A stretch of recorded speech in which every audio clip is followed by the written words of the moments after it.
Je suis né à Sainte-Victoire, près de Sorel, et je suis le 14e d'une famille de 17 enfants. J'ai grandi dans une famille où la mère était toujours présente et disponible, mais où le père était rarement là, il était au travail.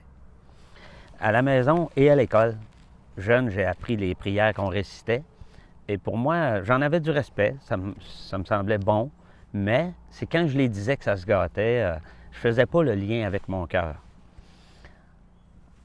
Arrivé à l'âge d'environ 13 ans, je vendais des légumes au marché de Sorel avec mon père.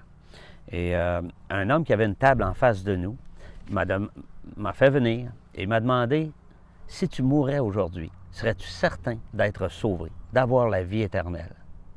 Cette question-là m'a assommé parce que je ne m'y attendais absolument pas. Je me demandais comment est-ce que lui peut aimer parler d'un tel sujet qui, moi, me troublait tant. Et il avait l'air de m'en parler. Il m'a dit qu'il était sauvé, qu'il était certain d'avoir la vie éternelle, que Dieu, dans sa parole, dans la Bible, nous dit comment faire pour être sauvé. Et donc, lui était certain. Il y avait une paix là, face à l'éternité. Cet homme-là m'a donné un traité.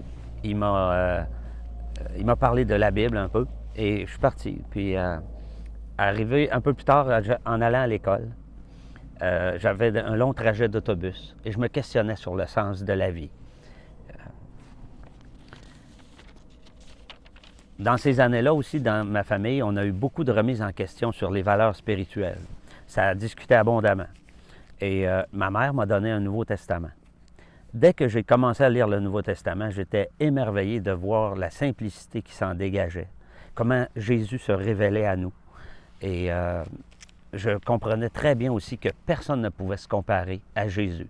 Il était unique, il était le Christ, le Sauveur, le Fils de Dieu, fait homme. J'ai lu comment Jésus a été tenté sans péché. Celui qui dit à son frère insensé mérite d'être puni par le feu de la géhenne. Ça, c'était chose courante chez nous, malheureusement. Mais ça méritait le feu de la géhenne. J'ai lu dans un autre passage, moi, voyez-vous, je me pensais en sécurité parce que je faisais partie d'une grande religion. Jésus, lui, dit, « Entrez par la porte étroite, car large est la porte, spacieux est le chemin qui mène à la perdition, et il y en a beaucoup qui entrent par là. Mais étroite est la porte, resserré le chemin qui mène à la vie, et il y en a peu qui les trouvent. » Alors, ça ne me donnait pas de l'assurance, ça. Un ami qui m'a emmené à une réunion où environ une vingtaine de personnes se rencontraient pour étudier la Bible et pour prier.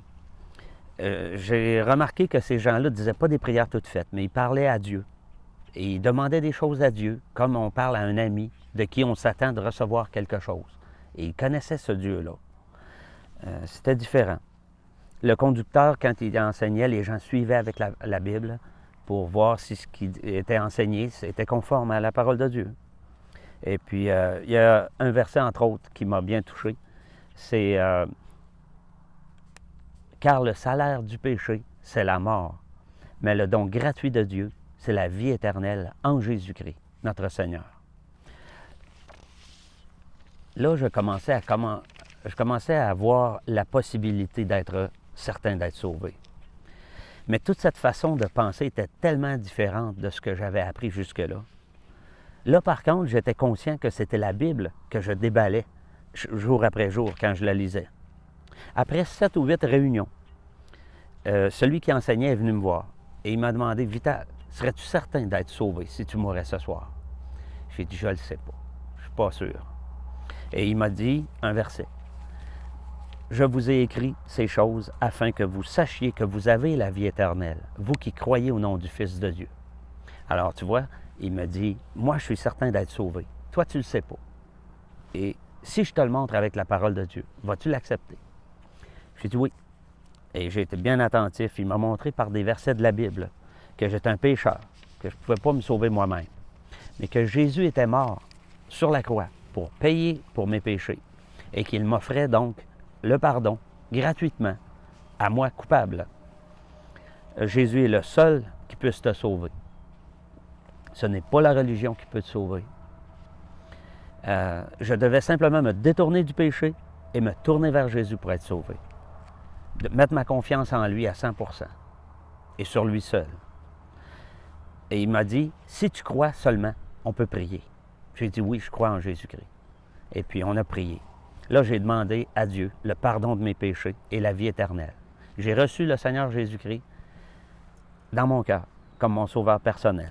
C'était un vendredi soir de septembre 1976. J'avais 17 ans. Et ça n'a plus jamais été pareil après. Maintenant, j'étais certain d'être sauvé.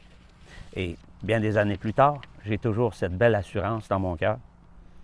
Et j'ai continué de lire la Bible. Ça n'a fait que confirmer ma foi et mon salut. Et vu de l'extérieur, j'ai une vie tout à fait normale, comme toutes les autres personnes, tout bon citoyen. Mais dans mon cœur, j'ai l'assurance que je m'en vais au ciel quand je vais mourir.